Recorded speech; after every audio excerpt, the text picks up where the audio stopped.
we go back to the phones, this is Melissa in Peoria, Illinois. Welcome to the EIB Network. Hi. Hi, thank you for taking my call. Yes, ma'am.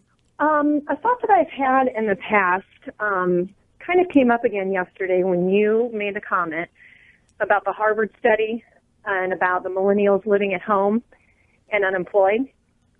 It kind of ties into what you're saying today, and you're talking about Americans being lazy and immigrants. Wait a minute. That is not me. Right. Okay. You are correct on that. And talking about immigrants replacing American workers, what I'm worried about is when Trump creates all these jobs for us, and I'm confident that he will, millennials not wanting to work. Okay, I'm trying to remember what the details of that Harvard. I remember the story. I just don't remember the stats, the numbers. Yeah, it was like 96%, I think, of millennials living at home or unemployed. I'll have to find this during a break. It's my fault. I should have noticed your call up there long ago and found it and been prepped for you, but I didn't have a chance to look. Well, I just love how it ties in with what you were just saying about immigrants, because we have immigrants that want to work, and they're willing to work for wages that I'm worried that the American people don't want to. Yeah, but for me to address this, I've got that number 96% is not what I remember. I remember vaguely the Harvard study on millennials, but I don't remember the specifics of it. Right. And I need to have that in front of me, so I have those actual facts and numbers before I can make the connection that you're making here.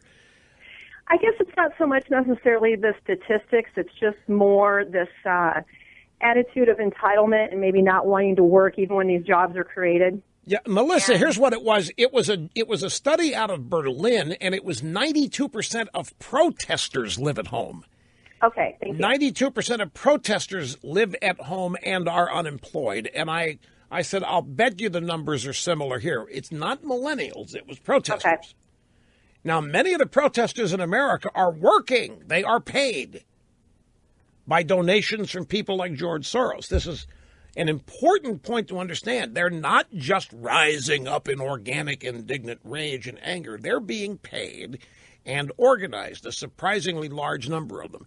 Anyway, I get your point. Trump is working with companies to bring jobs back, reopen plants, you're worried there aren't enough people that actually want to work in America anymore to fill those jobs, versus we do have a segment, a percentage of people immigrating to this country do indeed want to become Americans. That's why that's called legal immigration. Nobody's opposed to legal immigration. The whole immigration battle has descended into the left trying to tell people that we are opposed to any immigration, which is not the case, and that we're opposed to it for racist reasons and bigoted reasons. Everybody's for legal immigration, and in the process of legal immigration, you find out who wants to be here and why and what their abilities are. Every nation has total authority on who gets in. And if you look around Europe, they're way ahead of us on this. You have much more support for Trump policy as expressed by polls over there than you would believe, because they're living the disaster. 92% of left-wing activists in Berlin live with their parents, and 1/3 of them are unemployed.